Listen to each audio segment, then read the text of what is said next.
Good evening and welcome back to our Rex Fuels channel, where we discuss issues and trends facing the oil and gas industry.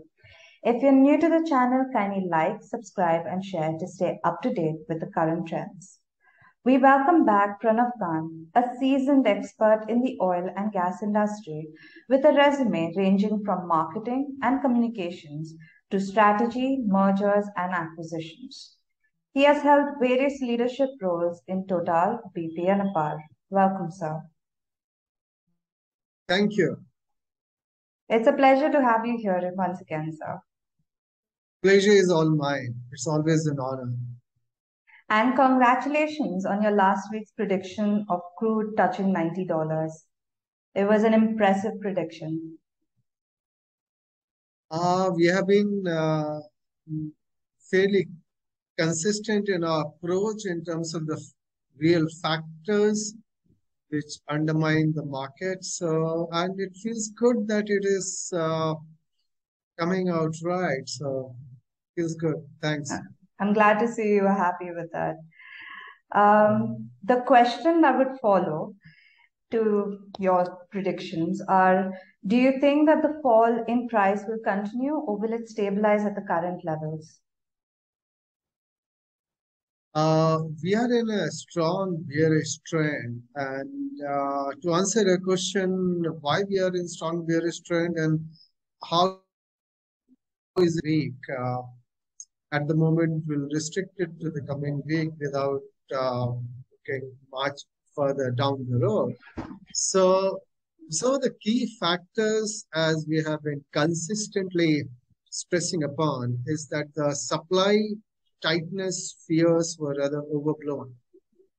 Supply tightness was actually just the rerouting of the supplies. So that kind of caught most of the analysts off guard. One of the key factors that the supplies have been better than what analysts have been expecting. So that will continue. Then onto the demand side. The demand side has been muted in terms of the growth. The market is still in a growth, but not to the level of expectation which most of the analysts had.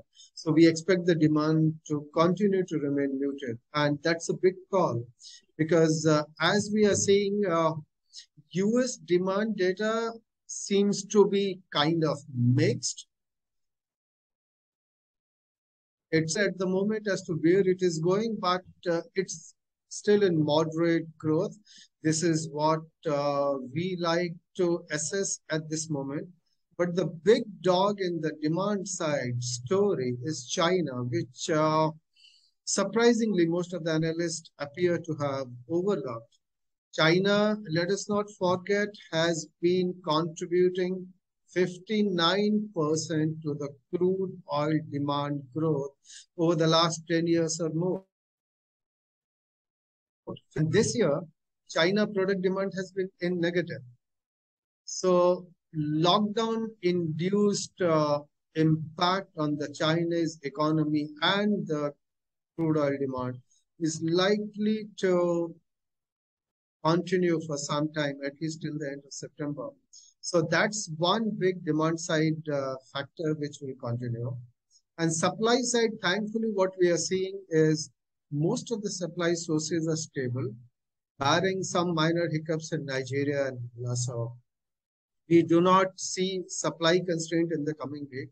So to answer your key question as to where do we see it heading, from the current 94.92 for the Brent, we expect further downside, and we are talking Brent, and it could start touching $90 again. That's great to hear. What is your take on the OPEC Plus meeting that was held on the 3rd? This is interesting because Iran and US had, sorry, you were onto the OPEC Plus meeting.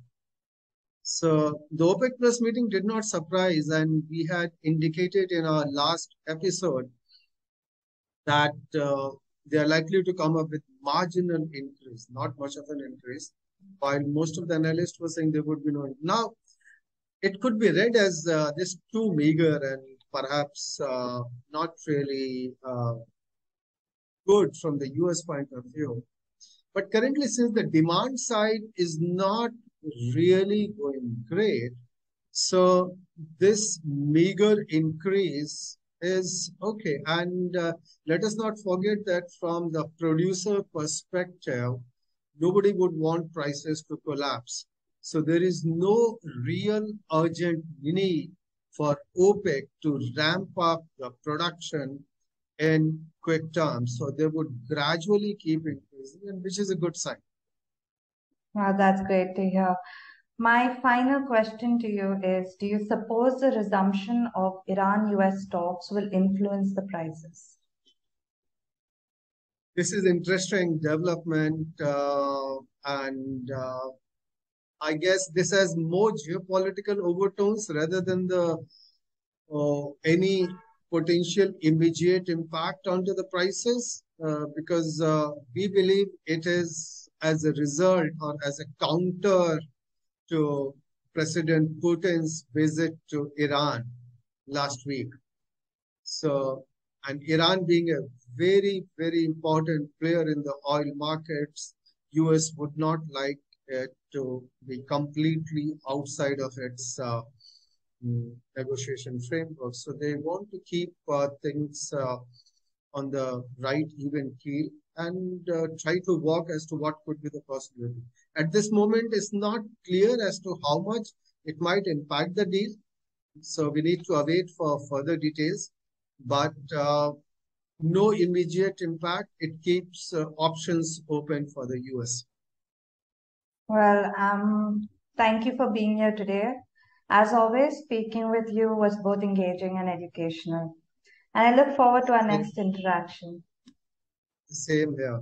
I really look forward to it. Thank you. And thank you all for watching. Continue to show support to the channel by liking and subscribing. See you soon.